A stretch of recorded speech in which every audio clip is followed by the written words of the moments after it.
My name is Martin Klaassen, and welcome to another edition of Light Talk. This time I'm going to have a chat with Jordan. Jordan is based in Portugal. He's setting up our office there.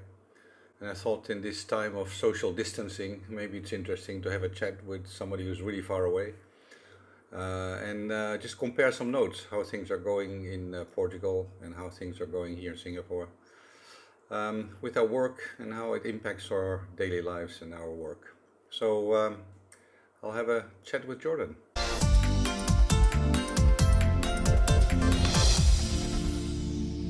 Hey Jordan, welcome to Light Talk. Great to see you. Haven't seen you for a while. How are you? Hi, Martin. I'm good. Thank you for having me. I thought in this time of social distancing, it would be an interesting idea to talk to someone who is really a long distance away, all the way up in Lisbon, Portugal, and compare notes. How are you doing up there in Lisbon with the COVID-19 situation, and compare how it's going up in Singapore? How are you? Yeah, well, I'm good. Obviously, it's very strange times here and everywhere. Yeah, in Portugal, it's been really interesting to watch how it's progressed because, I think in the beginning it really felt like this virus was something in Asia and it wasn't really affecting us here. And even when it was, in Spain and Italy and they were having quite a hard time there, it was still only a handful of cases in Portugal. But, it seemed within 2 or 3 days, things just escalated. Yeah, exactly. And You got a close shave. Pardon? You got a close shave yourself because you both got. Yeah, exactly. Well, as you know, my wife is a professor at the university here, and she got a phone call one morning that one of her students had tested positive. So that was kind of the wake-up call for us, and at that moment, that was when we realized, oh yeah, this is really something that's also in Portugal and something we really need to worry about. And since that day we got the phone call, it seemed like the next 2 or 3 days is when things started to shut down and the whole country pretty much went on lockdown. So what's that process of being tested? I mean, I've not been tested, so I don't know, but it can be quite an anxious time, I guess. Yeah, I mean, we were quite worried because it's also cold and flu season here, and we were both kind of recovering from a cold or something. So, we were like, oh, do we have it or what's going on? So yeah, we ended up getting tested and. Actually, what happens is we just made a phone call to our private healthcare provider here, and they sent somebody because they were so busy. Obviously, at that time, it took a few days for somebody to get here, and so actually, you didn't have to go down to the hospital. Yeah, exactly. They don't want you to leave your house, I guess, because they don't want it in case you do have it. They don't want anybody else to be infected. Yeah, so they sent a nurse, and this poor lady, I felt really bad for her because it was later in the day. She had obviously been doing this all day, and she just looked exhausted. She was in the full gown, with face mask and everything to protect herself, and then they come in and they sit down with you and they take a swab of your mouth and your nose, and and then in 2 days we got the results, and luckily we were negative. So were you worried in that time? A little bit. You start to overthink, I think, sometimes. You get a little tickle in your throat and you think, oh no, there it is. But I have to say also kudos to all those frontline people. It's amazing what these guys are doing. I'm not sure what I could do that. The amount of time and energy and efforts they put in it and to help people, it's amazing. Hats off to these people. Yeah, definitely. We owe everything to them, I think, and what they're doing now. It's amazing. So you've been working from home for quite a while. So in a way, you've had a head start compared to other people that have started to work from home. How is that for you, establishing routines at home and finding sort of a line between what is your private time and what is your working time? How does it go for you? Well, it's been, I think so far it's worked really well. Yeah, I've been working from home for almost a year and a half now. So I guess I have some good experience for what people are just experiencing now. But I guess what I tried to do was really set guidelines for myself to try to establish a very sort of strict routine that I can follow. And that involved I try to get up early to start work early so I can overlap with the Singapore office. I try to take my lunch hour at the same time every day. I try to stop work at the same time every day, and really just creating that routine that I can follow every day, which I think really helps.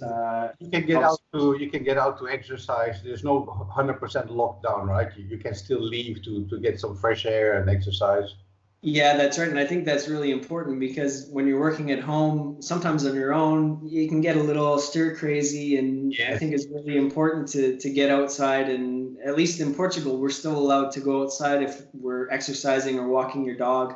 So yeah, I try to do that every day. And I think that helps to keep me refreshed and try to keep a balance. It absolutely does. I do the same thing here because I mean the restaurants are still open. You can get takeaways and all that, and I'm trying to keep a certain routine, but most of all also to keep a bit fitness in my daily life. I've had set myself a 5,000 steps target every day to get out. So I do that in the morning when I get up, get a bit of sunshine if there is sun at least. And also in the evenings, I do two little runs. Or not really run. I'm not a runner, but I go out to walk, get outside, and get some movement in my body. Because otherwise, you're sitting in a chair behind the computer all day. Yeah. But even going to my local Starbucks and get a coffee, the only difference is I don't sit there. I just take it back home and read the newspaper and coffee back home. But it's some sort of normalcy that you try to keep in your own life. And even restaurants that we used to go to, we go there and just take it out and say hi to them and how are you, and just also support the local business. I think is also important because they've been there for you in normal times. So keeping up, the routines that you have, I think is also important. Yeah, so we are starting to work from home, but some people think sometimes that when you're at home, it's like holiday, but it's definitely not. I don't know about you, but well, I know about you. You also work your ass off, and sometimes we make very long hours. Now, when you're at home, you basically there's no time. Yes, we bring in time like lunchtime and dinner time, but I find myself working now mainly harder here than I was in the office. Sometimes till midnight, I'm still behind my laptop. Yeah, I have the same experience actually. I mean, there seems to be a stigma around sort of working from home, and so I think at least in the beginning when I was here too, I just had that mindset like, well, I know there's that stigma. I want to make sure that people don't think it's some relaxed thing. So, but I really find that sometimes I have a hard time quitting at the end of the day because I want to finish a certain task or finish what I've started. So yeah, I think I work maybe even more at home. The difference is it's only 10 steps from your office to your bed. Yeah, exactly. Yeah. So that makes it a bit easier. It makes it a bit easier. So like a lot of us, we are now faced with virtual life, and we see a lot of people creating webinars, creating online presentations from their latest products. We see people offering training and industry talks. So navigating our time is something that also becomes sort of a challenge because a lot of them are very interesting, but I don't find having the time to watch all that. And even though some of them you can look at a later time, there's so much on offer, and then add to that all the social media that there's like an overkill at the moment online. I don't know how you cope with it, but even what I'm doing now, I'm gonna put that on social media later. But there's a lot of that going on, right? And it will probably also affect the way life will be in the future.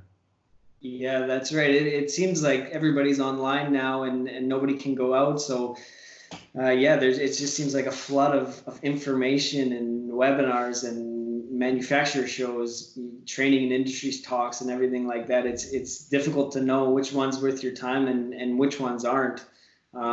Sometimes, I mean, it would help if they could, because some are quite long also. So you end up skipping through to see if there's any interesting parts, and it becomes time consuming. Some of them are like really 1 hour.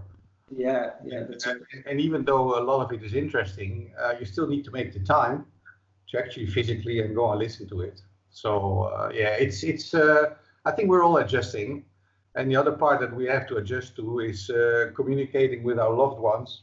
Not only, I mean, you and I work-wise, but I think keeping in touch with friends and family is also an important part. I think more than ever now, And with this Easter weekend on us, how do you guys do that? Because you have part of your family in Canada, your wife's family from this part of the world. Yeah, that's right. Well, I have to admit, I've lived abroad for 6 or 7 years now, and I'm not the best at keeping in touch with family and friends. But if anything, this situation has sort of taught me is what's important and what I need to prioritize. And yeah, so we've really made an effort to have FaceTime calls with family, and it's nice when you can have that call and everybody's in the same call. So it gets a little crazy at times because people are trying to talk all at once, but yeah, it's nice to have those memories and have those calls. And I think even this weekend we'll have a bit larger call with my extended family as well. Oh, yeah. We are planning to have one with the office. We'll call you in as well if you want. Sounds good. We would probably have to do that later in the afternoon for us, but I think it would be good to catch up with everybody. We have a group chat with the team. I'm not sure whether you're in there as well, but for the Singapore office at least, where we keep in touch with each other and we talk to each other on a daily basis individually, but we also try to meet up virtually once a week at least to catch up on main things. But for me also, my family, of course, my family is mostly from Europe.